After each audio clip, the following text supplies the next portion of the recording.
বাস্তবায়নে বরাবরই প্রশ্নবিদ্ধ ঢাকা ওয়াসা এবার হাতে নিতে যাচ্ছে ৯০০ কোটি টাকার আরও এক প্রকল্প। মাটির নিচ থেকে পানি তুলে ঢাকাবাসীর জন্য সরবরাহ করার লক্ষ্যে নেয়া এই প্রকল্পের পুরো টাকায় আসবে ধারকর্য করে। এ দিয়ে বসানো হবে গভীর নলকূপ, মোটর সহ অন্যান্য সরঞ্জাম। বিশেষজ্ঞরা মনে করেন মাটির উপরিভাগের পানি ব্যবহার বাড়ানোর আলোচনার মধ্যে ওয়াসার এমন প্রকল্পের যৌক্তিকতা নেই। আরও জানাচ্ছেন ইমদাদ হুসাইন। রাজধানীর পানি সরবরাহ ও পয়ঃবর্জ্য ব্যবস্থাপনার দায়িত্ব ঢাকা ওয়াসার। বর্তমানে ২ কোটি বাসিন্দার জন্য প্রতিদিন প্রায় ২৯৮ কোটি লিটার পানি সরবরাহ করে সংস্থাটি, যার মধ্যে মাটির নিচ থেকে তোলা হয় ৩ ভাগের ২ ভাগ। বাকিটা আসে উপরিভাগের বিভিন্ন উৎস থেকে। তবে দিন দিন মাটির নিচের পানির ব্যবহার কমানোর কথা বলা হলেও উল্টো পথে হাঁটছে ওয়াসা।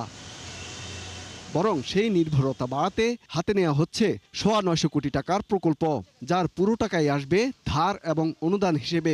সংশ্লিষ্টরা মনে করেন প্রকল্প বাস্তবায়নে বরাবরই প্রশ্নবিদ্ধ ওয়াসা এবারও হোঁচট খেতে পারে বাস্তবায়নে গিয়ে। সুদূর প্রসারী দীর্ঘমেয়াদী পরিকল্পনা করতে হবে। এইখানে তারা মনে করেন দীর্ঘমেয়াদী মানে দীর্ঘমেয়াদে প্রকল্পটা নেবেন। উত্তর হচ্ছে না, আজকে থেকে প্রকল্প নেবেন। কিছু বেনিফিট আসবে ইমিডিয়েটলি, কিছু বেনিফিট আসবে মধ্যমেয়াদী, কিছু বেনিফিট আসবে দীর্ঘমেয়াদী, কিন্তু শুরুটা এখন থেকে করতে হবে। কেন তাৎক্ষণিক চাহিদা মেটানোর জন্য জরুরি ভিত্তিতে প্রকল্প নিতে হয়? তার মানে তাদের পরিকল্পনায় গলদ আছে।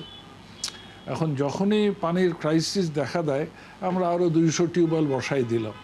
মুখে বলে যে আমরা উপরস্থিত পানির উপরে জোর দিচ্ছি, কিন্তু কাজ করে গিয়ে ভূগর্ভস্থ পানি। নতুন প্রকল্পে ঢাকা শহরে ৩৮৮টি গভীর নলকূপকে প্রতিস্থাপন করবে ওয়াসা, যাতে ব্যয় হবে প্রায় ৪৫০ কোটি।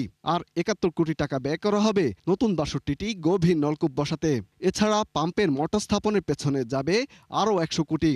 ওয়াসার যুক্তি অনুযায়ী ২০২৯ সাল নাগাদ ঢাকায় পানির চাহিদা দাঁড়াবে দৈনিক ৩৫৬ কোটি লিটারে, যার যোগান নিশ্চিতে বড় ভূমিকা রাখবে এই প্রকল্প।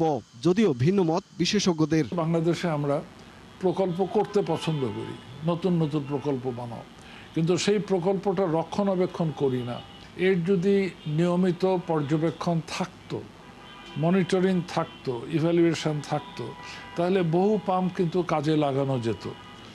ওয়াসার তথ্য অনুযায়ী চলতি ২০২৫-২৬ অর্থ বছরের এডিপিতে অন্তর্ভুক্ত প্রকল্প ৬০টি, যাতে বরাদ্দ ৩,১১৩ কোটি টাকা। ইমদাদ হোসাইন, ৭১, ঢাকা।